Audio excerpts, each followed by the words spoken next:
Well, good morning, everybody, and welcome to ITHive's Saturday morning live tech show on Facebook and YouTube later. All right, so anyway, I got something to say here, first of all, and I apologize. Last week's episode 22,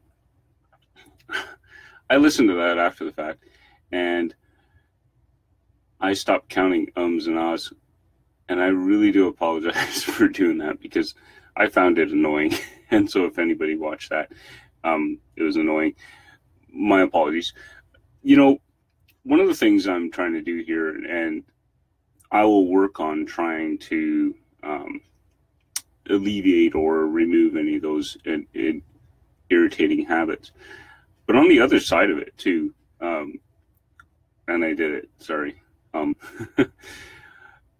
I go into these shows very much I have a rough idea what I want to talk about, but I don't script anything. Yeah, sorry for the ums. I want to be very much real and live, because the reason for that is a lot of the customers I encounter, whether they're on the residential or a business owner, you know, technology somewhat intimidates some. And I want, and by nature of that, people that delve and know technology like myself, we tend to maybe be intimidating. And one of the things I really want to demonstrate here, that ITHive.org is one of our core principles, is that we are all human beings. We will do stuff. You know, I'm as fallible as anybody else, right? I can make mistakes, right?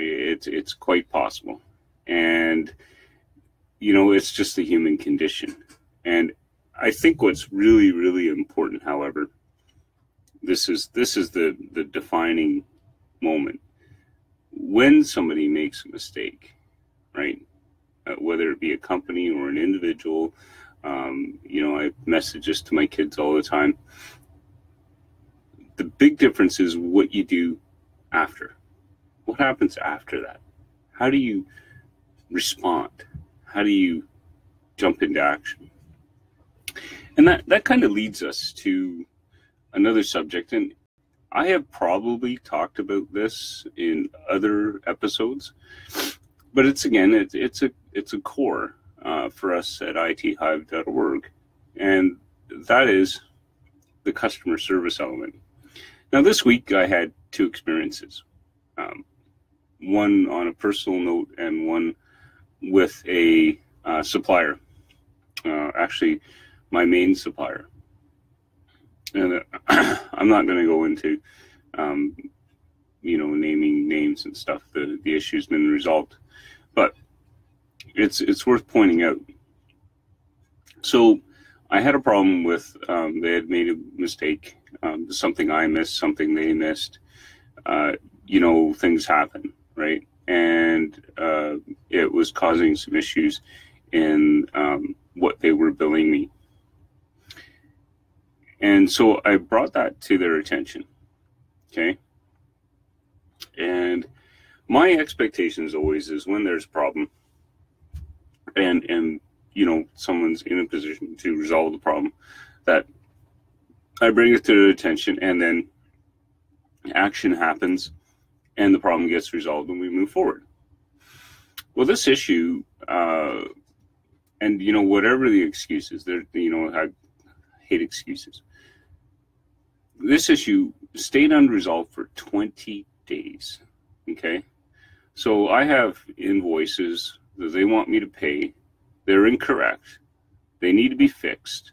I tell them about the issue, and people say they're going to look into it, and then nothing happens. Well, I have a problem with that. And here's where the problem comes in for my existing customers and future customers. My expectations from my vendors, the companies that I bring into my world to support my customers, is that I receive customer service, and I expect it, and I don't expect anything less. And in turn, I expect my customers to expect that of us. And I've let go of vendors before for failing on that front. And when I'm looking at a new vendor relationship, that is one of the things that I test, because I can't possibly give my customers what they would expect, a level of service from ITHive.org, if my vendors aren't giving me the same. So back to the problem at hand, the 20 days outstanding issue, is really frustrating, because during the sale that caused all this issue, I had a lot of attention, right? The sale was done, and then nothing was done after to fix it, to fix the problems that had come. So I get a little annoyed. And so I sent a diplomatically worded, strong email. And, I got to say, that yielded results. Now, my problem is I shouldn't have had to do that, right? I brought up an issue. It should have been taken care of. Somebody should have held on to that issue, followed up with it, and resolved it. So I'm hoping for better in the future. Okay. Now, on the other side, on a personal side, we have some items in storage, and because we downsized a little bit, and we have to downsize some more, and I need a monthly receipt for that, for my purposes, for expenses and stuff like that. And every time I talk to this guy who owns this company, he's always telling me on how busy he is because he has 300 customers. And, that's like an excuse. I can produce an invoice for you because, I have 300 customers and I'm really busy and stuff. Well, this is a load of hogwash. What's really happening here is that this fellow who runs a business with 300 customers has not invested a small amount of money into technology to make things work better. When it comes to billing and processing and stuff like that, you have two choices, right? You can do everything manually and spend hours and hours and hours doing that, or you can spend a little bit of money and have that done properly. And I reflected on this yesterday. If I was in the same boat and my customers were asking me for receipts, right? Well, I can turn around and produce a receipt for a customer in about 2 minutes. I can do it from my phone. I can do it from my laptop. I can do it from my desktop. I can do it from a computer in the library, right? Whatever the case may be. But I can turn around that invoice and in 2 minutes, right? No big deal. The same with processing payments. If I had 300 customers, some payments didn't go through. No big deal, right? I can handle that. I can manage it. Why? Well, very simple. Invest in technology, the right technology, and then you can handle managing several clients and not have that be a burden on your business. Right now, I'm in a position where I've got all the pieces in place to support. I got a defined business process for quite a few things. I've got all the tools I need. I'm ready to scale, and ready to scale big time. I can likely manage several clients quite efficiently and effectively. So, and that's the difference, right? You have to understand where technology should fit and how it can be used and utilized to save yourself time, right? If you don't want to spend $20 a month, right, and then it's costing you $200 in your personal time to offset that 20, it just doesn't make sense, right? But a lot of people, they got the blinders on to spending the money, and then they don't measure their time taken to do things manually and whatnot. And then they're like, it's not measured, so they don't see it. They don't understand it. And it turns to be a cost in their business, with an unmeasured cost in the business, which is probably one of the most dangerous things to have in your business, right? You have to be aware of where you're spending your time, how you're doing things, and what's it costing, right? And is there a way you can take that process or those things and use technology to make that more efficient, right? Without losing the human contact, right? It's very, very, very important there. Very important message about that, because human contact is everything in business. And when technology is not really good at that, right? You can do a lot of things, but you need humans involved. I'm very strongly a opponent of that. So my other thing that I wanted to talk about a little bit, and just because it's appropriate. So yesterday, on Friday, I'm Canadian, so I watch the CBC News, and of course, now we know a little bit more about the elections in the States and how Russia was involved in that. And it's very important for us to become educated on these things, because we are in the era of fake news, right? And there are elements out there. Technology will always present us with two things: positive platform for change and for communication and for building human relations and all those things. There's lots of positive stuff there, right? But on the other side of it, it can be misused, and it can be used to disseminate hate. It can be used to pit people against each other, divide countries, divide people among ethnic races. And unfortunately, we live in a world today where there are governments and people that have money and resources, and it's all about the money, right? And they can put in place organizations, even business structures, that their sole purpose is to disseminate fake information, to sway populations to believe lies. And my concern on this front is that as technology improves and gets better, and really starts to, the production of fake news and misinformation is going to be easier, and it's going to be harder to weed out the fake from the real. So my message here, and something I've always said to my kids, if you see something, hear something, right, don't believe just one source, right? Do your research. Dig into that issue a little more.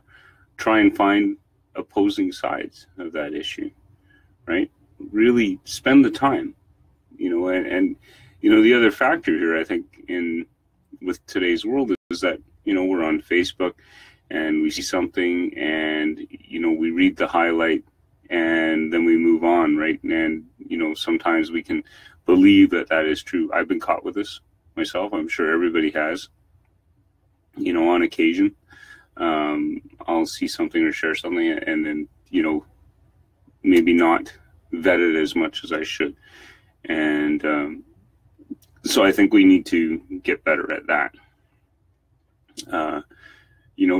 It's a difficult subject, because, on one side, you're like, oh, well, why can't we just, eliminate the fake news from our social media feeds, and have like companies like Facebook and Twitter do that, right, with algorithms or whatever. But then we're getting close to like a censorship, right?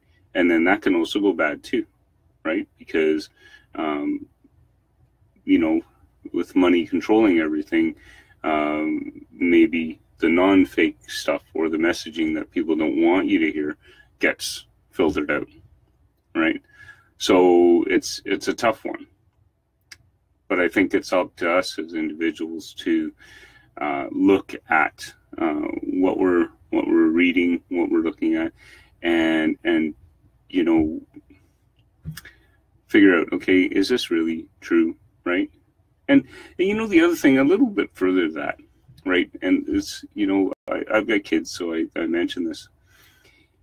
If somebody is messaging you information, or you're reading an article, right, and it is encouraging you to hate or dislike other human beings for whatever reason, because of different ethnic races or stuff like that, stop right away, because I can guarantee you that that type of messaging is not constructive in any way.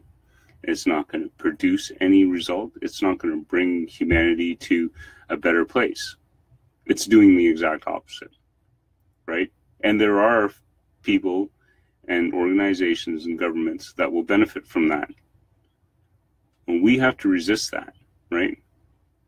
And this is something I do. If I'm going through my social media and I see anything like that, right, I will filter it out myself. There's ways to do that in Facebook, because you know what, I don't want to be an angry old man at 80 and grumpy with everybody with, you know, different that are different than me, right? It's just not a productive way to go.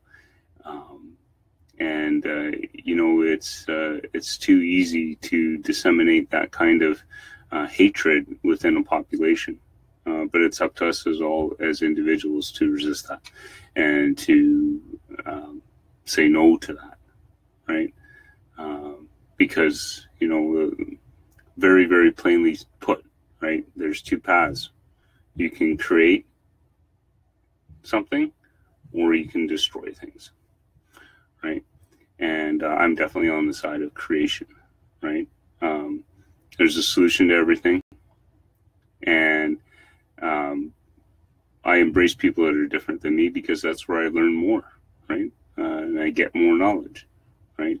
I'm definitely not going to hate people because they're different than me, right? So anyway, enough of that. So a little bit off the topic of technology, but it is related in a sense, right? And I you know, I genuinely have concern for what's happening there in social media, and I hope that we can be smarter as a human race to see through the messaging, you know. And a good test is to follow the money, right?